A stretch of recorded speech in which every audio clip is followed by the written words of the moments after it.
Hello, everybody, and welcome to the second episode of The Road. It's been about 6 months since the first episode, and quite frankly, there's just been a lot of things going on in my life, both mentally, physically, whatever. Technically, we tried recording a few episodes. Bad. It was just bad. Got new internet. Hopefully, we've got more episodes coming up, but something that I wanted to be big is now just taking less of a priority in my life. I didn't want it to be this way, but sometimes you gotta adjust your priorities. However, we did record a very good episode in January with former Miss Tennessee Christine Williamson. She's been through a lot. She's going to give us insight on what it's like to be in pageants, the behind the scenes, and the legal battles that sometimes take place when they don't treat you the way they should. We get real. We get real heavy stuff. We talk about mental health. And it should be a good listen, but, better. So let's go. This is the first episode of The Road. How does it feel to be on the first guest on this podcast that is definitely going to get like 20 million viewers, or not viewers, listeners? I'm glad it's not viewers since I'm like in my polar bear pajamas. Oh yeah. Trust me, I think this has not been in the laundry for like 2 weeks, so we're both riding the struggle bus, and that's okay. We're gonna be. It's Tuesday. It is okay. It is Tuesday is. I feel like Tuesdays are low key worse than Mondays, because like Monday you're like you get to prepare, like, oh man, weekend's over, gotta get back. And Tuesday it's like, oh, still got days left, and I'm already tired from Monday. Exactly. It's supposed to be like the most productive day of the work week. I don't believe it. No. No. But I'm gonna contextualize this a bit. So for those that are listening, I'm kind of excited about this because we know each other, but only like in a vague peripheral sense. Like, we've had classes together, we've worked together on our college news station, but we probably weren't in the same group of circle of friends. But we're going to talk today. We're going to get to know each other a little more, and we're going to hear some stories. All the stories. All of the stories. But we're really gonna focus on one concept today, which is standing up for what you believe in. Because for those that don't know, Miss Williamson here won Miss Tennessee, worked her butt off to get there, and gave up the crown. And so before we get into the details of that, I do have a question. How does one get into pageantry? Is it like the Harry Potter sorting hat where you're like, oh, you're gonna go and compete in this pageant? That's hilarious. I've never actually heard someone categorize it like that before. My dad actually got me into it. He grew up kind of in the golden era before like everybody could become a celebrity, before social media made everybody famous in a sense. But way back when, it was something that was kind of an integral part of Southern society. And I mean, just kind of society in general. Like, Miss America was a huge celebrity. It was worth striving for. And back when he was in college at the University of Memphis, he knew several Miss Tennessees, and he always talked about like how polished they were and what doors it opened. And as a kid, I was like, yeah, I'm not doing that. And I grew up.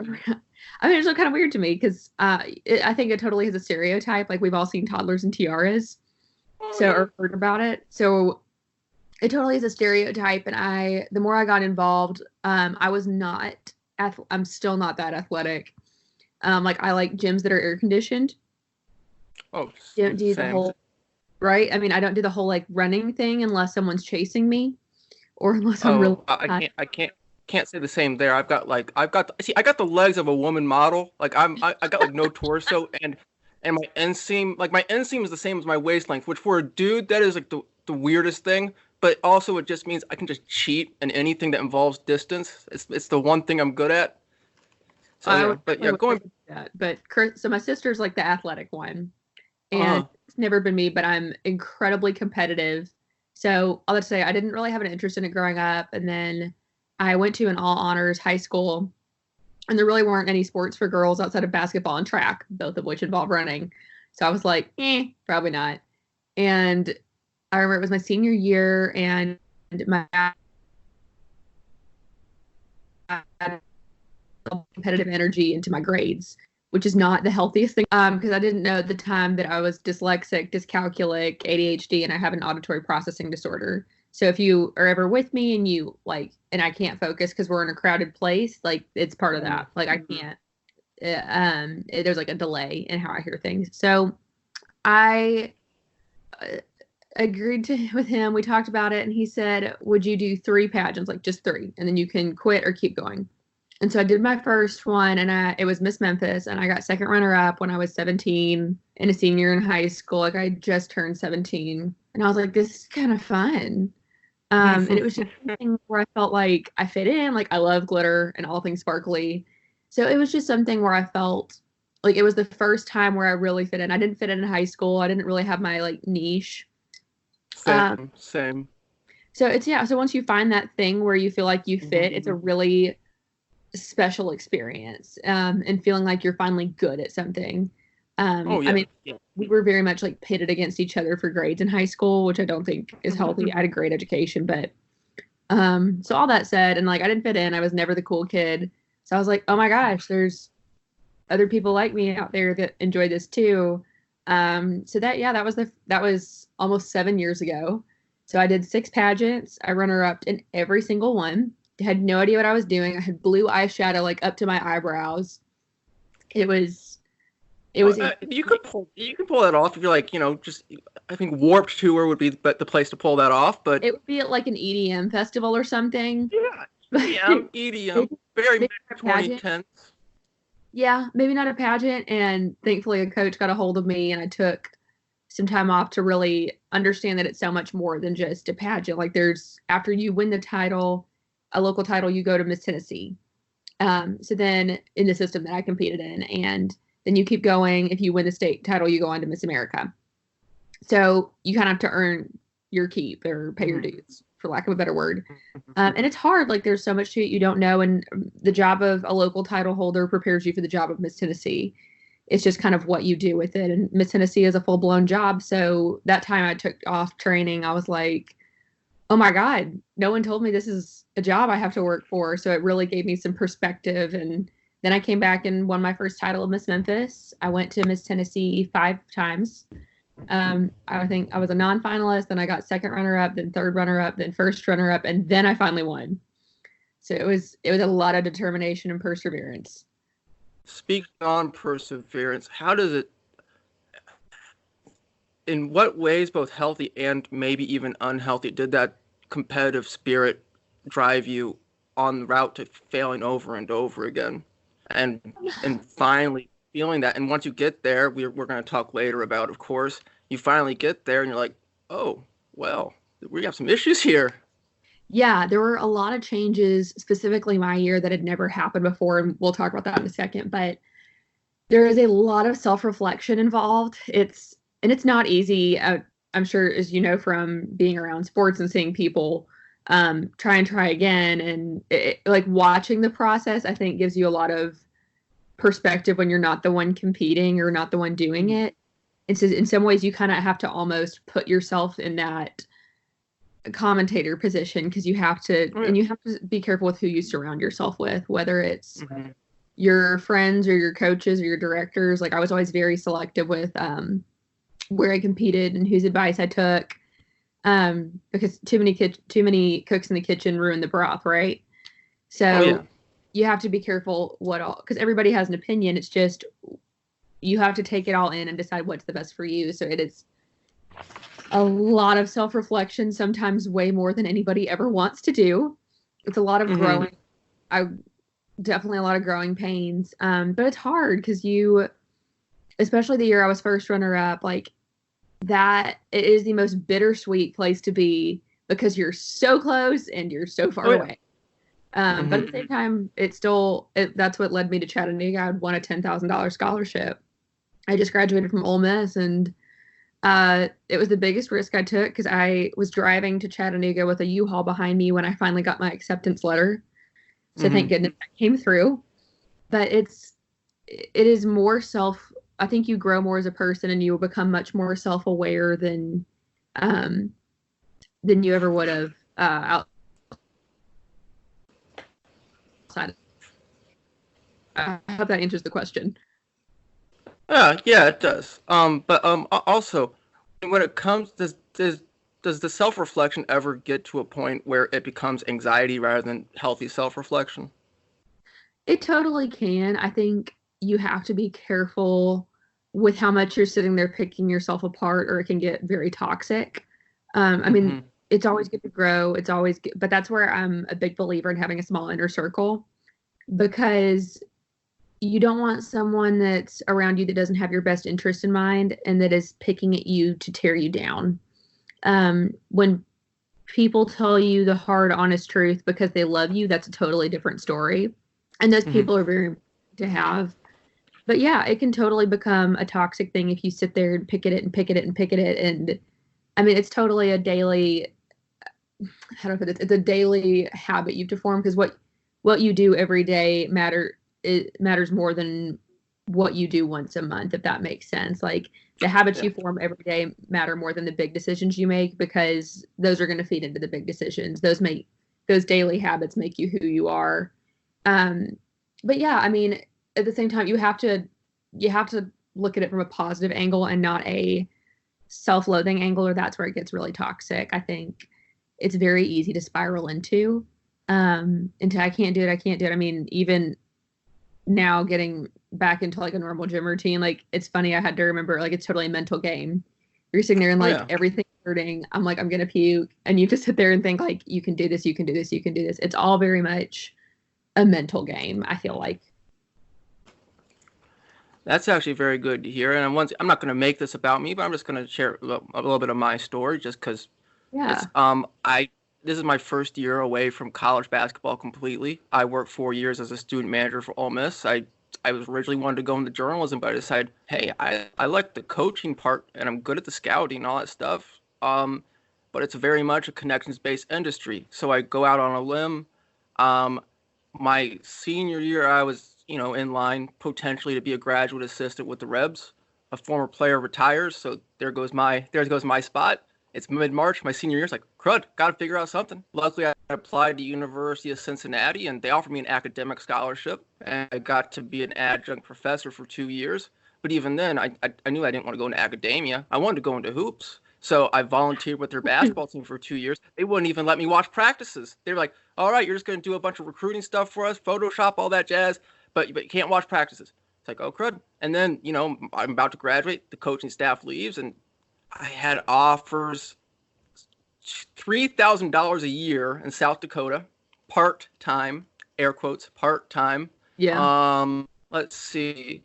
One interest was $6,000 a year in DC, which is probably like $1,000 a year in South Dakota, and Mhm. $22,000 a year as a D2 school. That was close, but I too have medical issues. I've got all that stuff. It's like, this isn't gonna do it, and then you just like, okay, let's try this corporate world, and then you get at the final interview of two major corporations. You apply 200 places, and next thing you know, you're full and closed at them all for 20 hours a week, and you're just like, well, so this is what a master's degree gets you. You're debt free, but you're just like, huh, this we're doing. And that self reflection, if you're not doing those daily habit type things of trying to get better, it can turn into something that's very toxic. And for a few months, I was very toxic. I was in a very bad place, and to be quite honest, there was a chance that I might not even be here today. It got to that point, and yeah, but I got help. And once again, if you ever do have mental health issues, do get help. It's you the way we're set up. There's gonna be a way you can afford it.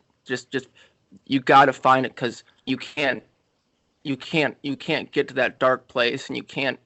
Sometimes you need to stop living in your own head and start reaching out. But going back to what you're saying, you know there's people in your life, for instance, when you won Miss Tennessee, that you keep a small inner circle, and then they're telling you to refrain from contact with that potentially inner circle. What happened there? Yeah. So, oh my goodness. So what had happened is the December before, so December 2017, the Miss America CEO was asked to resign amid some scandal. And, I don't think a lot of people know Sam Haskell and his wife. I think the world of. I mean, everybody has their scandals, everybody that they go through. I mean, But Sam Haskell, he is actually an Ole Miss alum. And I interned for, when we were in Robin's PR class, my Shout out internship, Robin Street. who's fabulous PR professor. That was how I actually met him. His wife is the chair of the Ole Miss Women's Council for Philanthropy, and they do incredible work for students. They provide 4-year full-ride scholarships for students. To my knowledge, I could be incorrect there, but I'm pretty sure. I hope I'm not. But they do a mentorship program. They do incredible fundraisers. It was one of my favorite internships I've ever done. And I learned a lot about what it takes to run an organization like that does so much good, but it's a lot of work. I mean, precious Mrs. Mary Haskell taught me how to hot roll my hair because she would be there with me, the lowly intern, at 5 a.m, helping me set up tables. I mean, and they are the CEOs of this prominent organization. I mean, for me, that spoke volumes about them. So he resigned amid some scandal that, it happens. It is what it is. And then in June 2018, I won.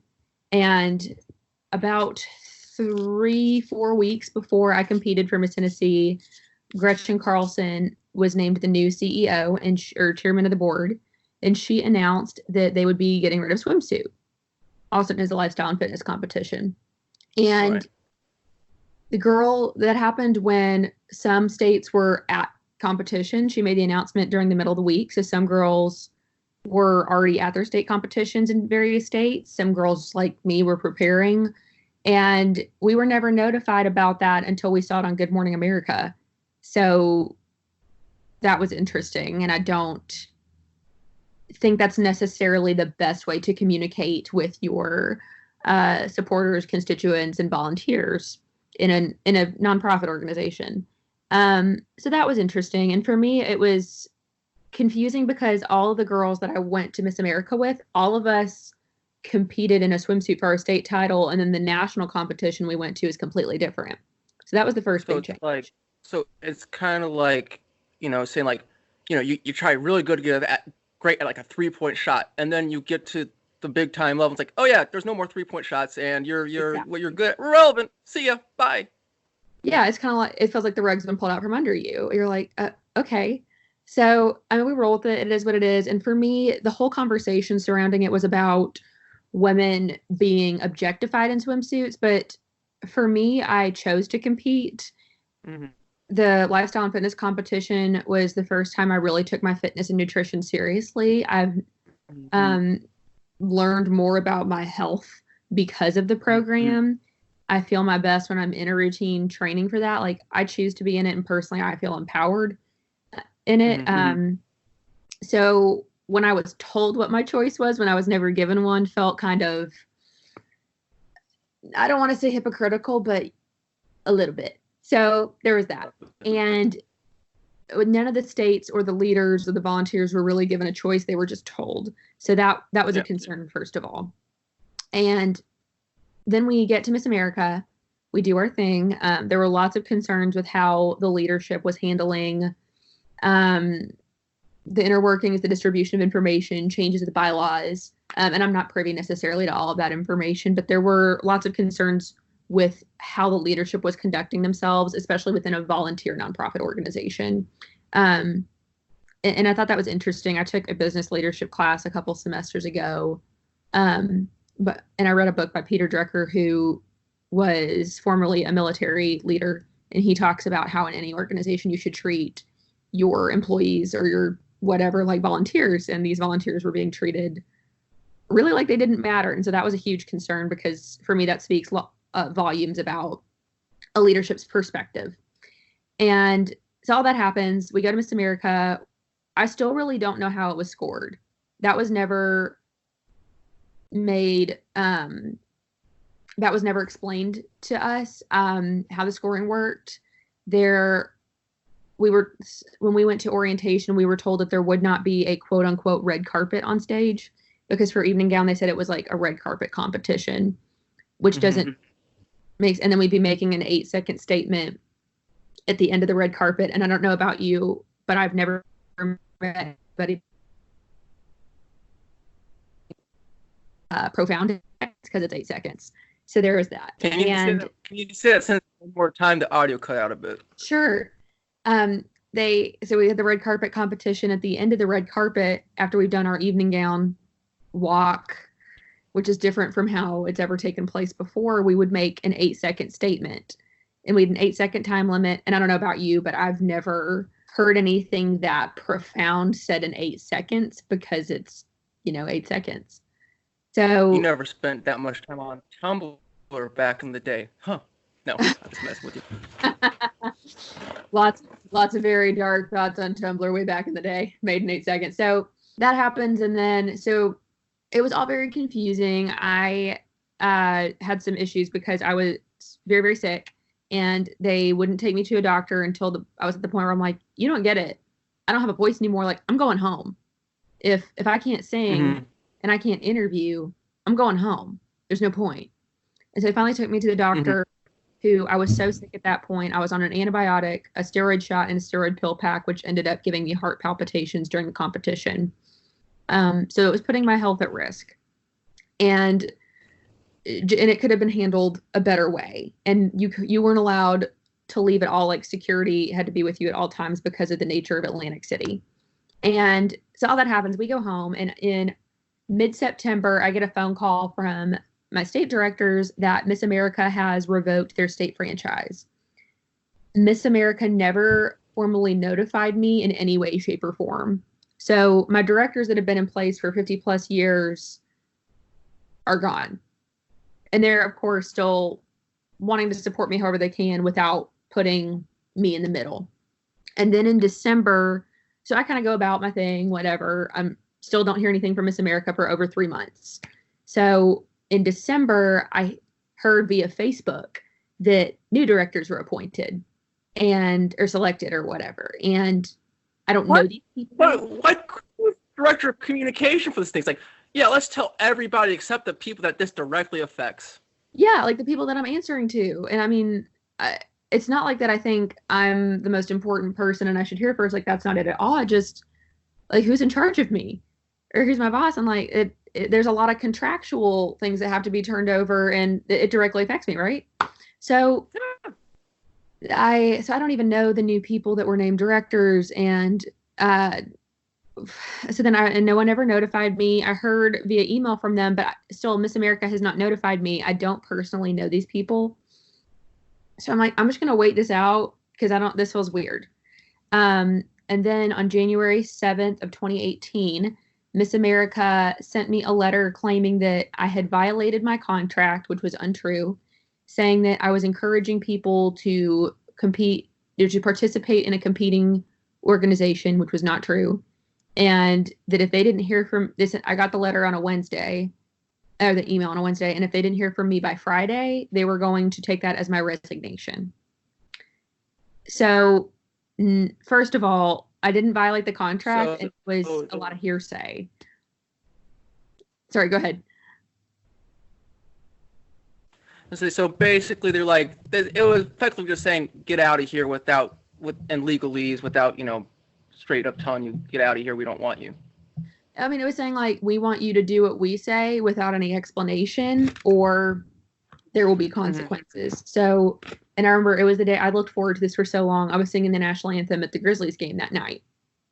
And, like, I looked forward to this for so long as a Memphis native, and I love the Grizzlies. And so I called my dad. I'm, like, in tears. I'm like, what does this, like, what? Like, I've worked for this for my entire adult life, like, and they're threatening to take it away.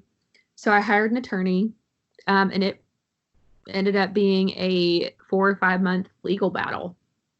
It was incredibly stressful between my school visits, and I would be as the governor's character education spokesperson, I'd be in 3 to 6 schools a day, on top of if I'm speaking at a Rotary later that night or doing something at an event later on. In between those, I'm fielding phone calls from attorneys, and I'm driving myself across the state. There's no travel companion or anything. And there were certainly some health complications that went with that too. Didn't you get down to like 105 pounds? And for those that don't know, she's like 6 feet tall. At 105 pounds, that's deeply unhealthy and terrifying. Yeah. I'm stressed out. I get sick to my stomach. And it was ultimately just, I mean, it feels like this gnawing feeling, but I mean, but like you said, like I'm 5'9", 105 pounds is not healthy. And it's also the beauty pageant, or sorry, I mean, while it is a pageant, it's so much more than just a beauty pageant, but the culture around it, people will constantly make comments about your weight and your appearance. And it's never okay to make comments about someone's weight. It's just no matter what, who the person is or what it is. But it's also that weird thing of when you are a public figure, people feel entitled to you in some very odd ways. And I'd never experienced that before. So I'm stressed out beyond belief. Like I'm so stressed out, like I can't keep anything down without almost vomiting. So the stress of all that really is what led to the weight loss and I'm constantly worried. Like my family was like, is she getting a stomach ulcer? Like we don't understand. And I'm all alone during most of this. I mean, you're going hotel to hotel. It's so hard being alone. Right. It's so hard.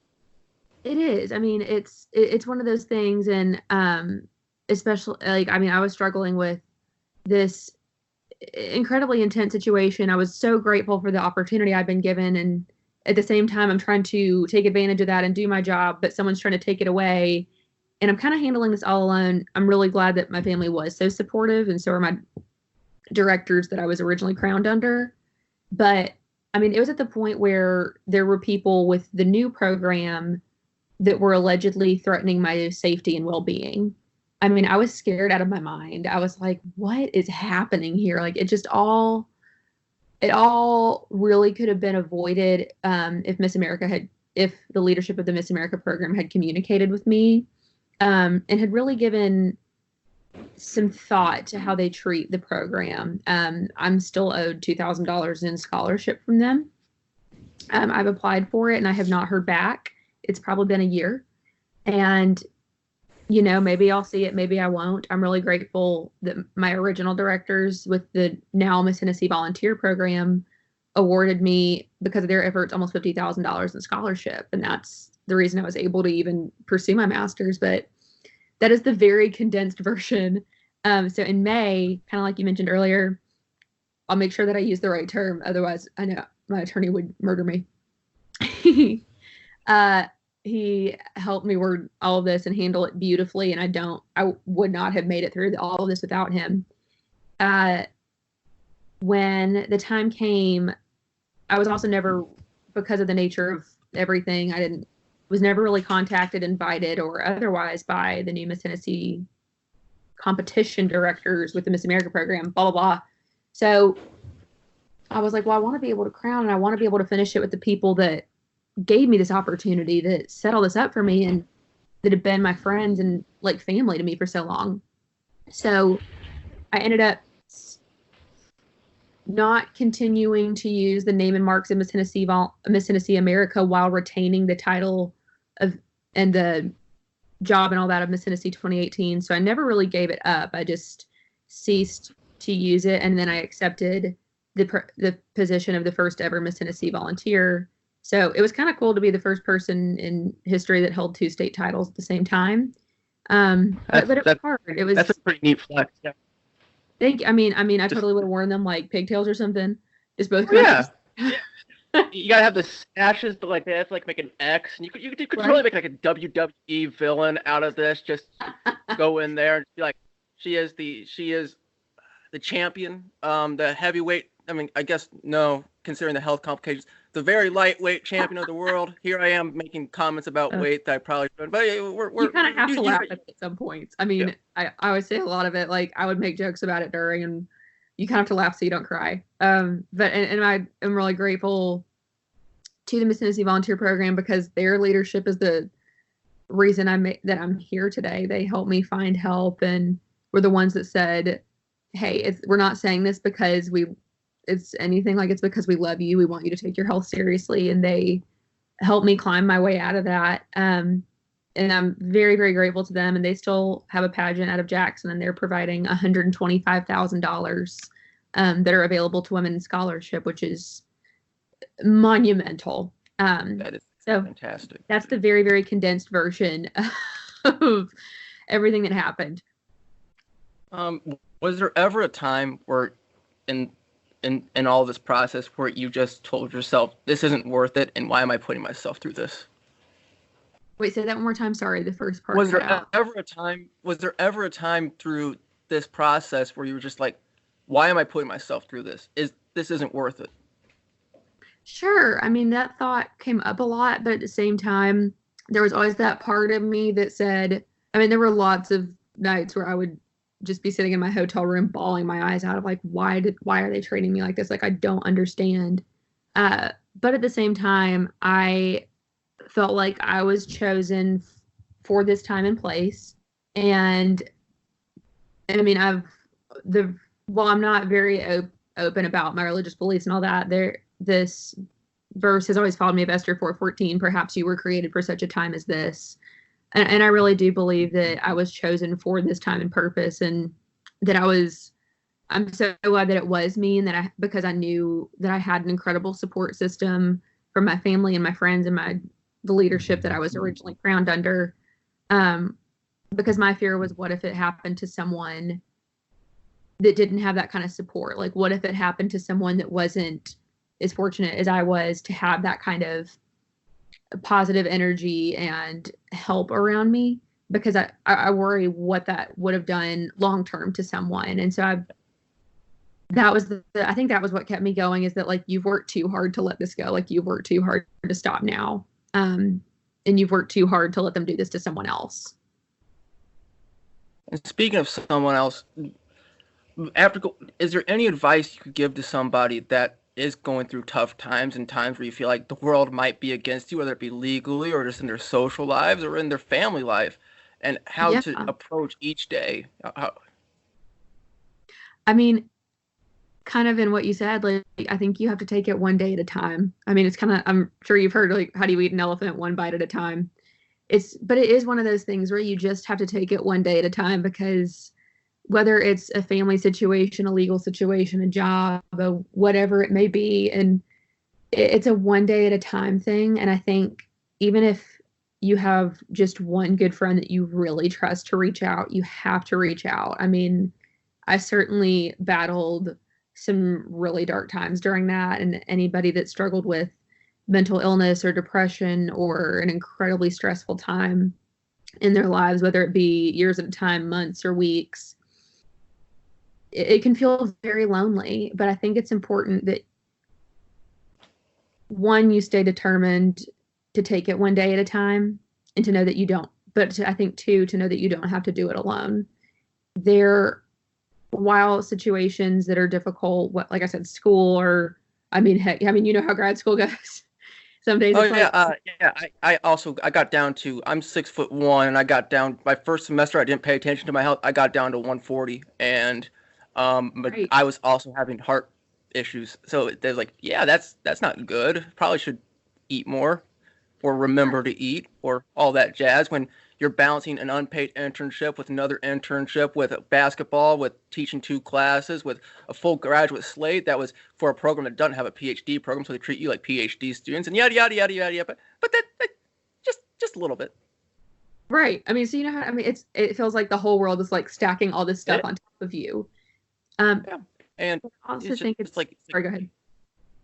there's and also that when you have that much responsibility, and at least in my situation, I had, my family was going through some tough times financially, so that's what I was originally going to have some help with, because I had full scholarship and stipend, but I needed about maybe $100-$200 a month to pay for my medications. Sometimes that couldn't happen, so even then I wanted to focus on making my students better, but instead my focus was on fighting insurance and fighting people to just get my basic hopes and needs, and combine that with the social isolation and crippling anxiety. It makes you wonder why you're doing something and if it's worth it. And all in the end, even now, knowing that like this isn't my end time, I'm not meant to be folding clothes at the mall for the rest of my life. But it's really easy to get into that mentality of just like, oh wow, look at the people I went to school with. They're actually getting places in their careers. They're actually doing things, and here am I just in my parents' basement.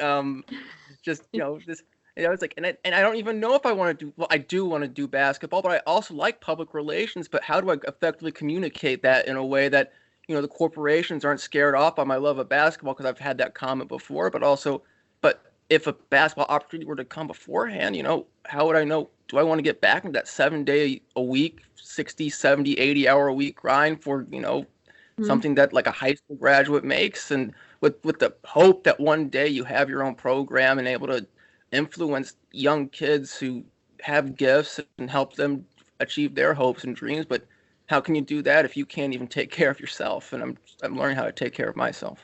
Right. I mean, it's like you said, you have to take care of yourself first, because you can't help someone else if you're not healthy enough. I mean, I totally resonate with everything you're saying. And it's another thing I think is important is everything you're saying about wanting to help these kids and wanting to do what you love because you see the positive impact, like seeing that light at the end of the tunnel, I think is one of the most important things too. Because it's hard. I mean, when you're working and you're doing all these internships and you're trying to make it, and then you have your own personal or family struggles, it's a lot.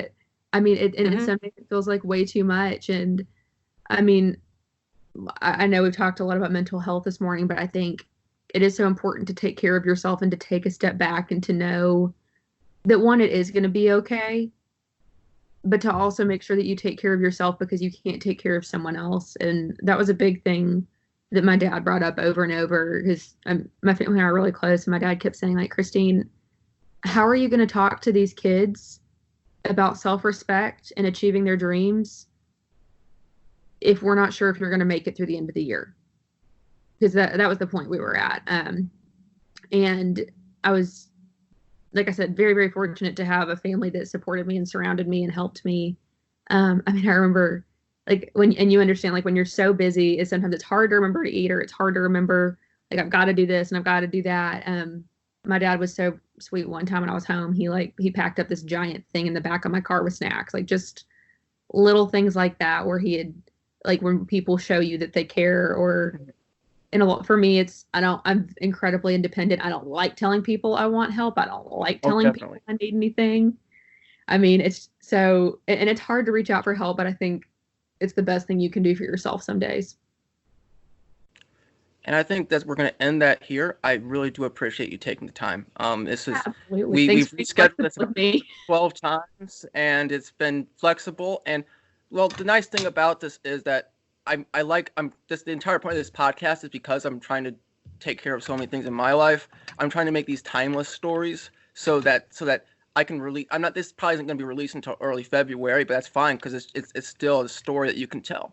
But I'm going to stop there. But so the interview's over. But I do want to just say some things before you go.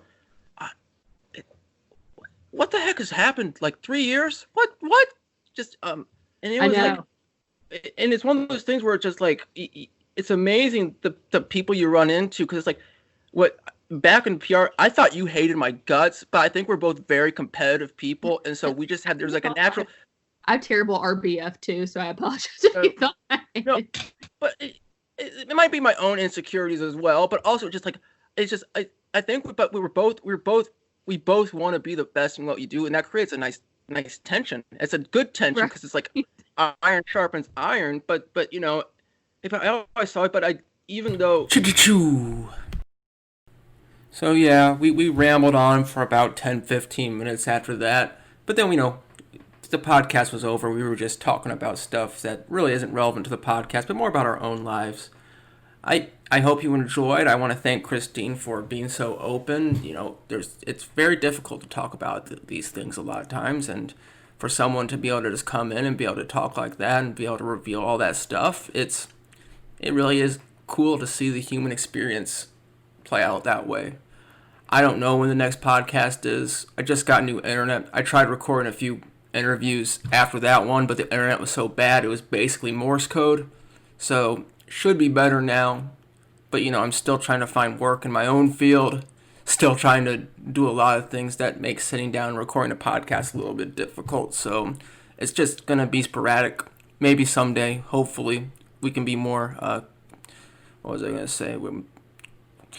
Be a little more professional about this. Be a little more, in tune. So it's going to be rough around the edges for a bit. But thank you for listening, and so long.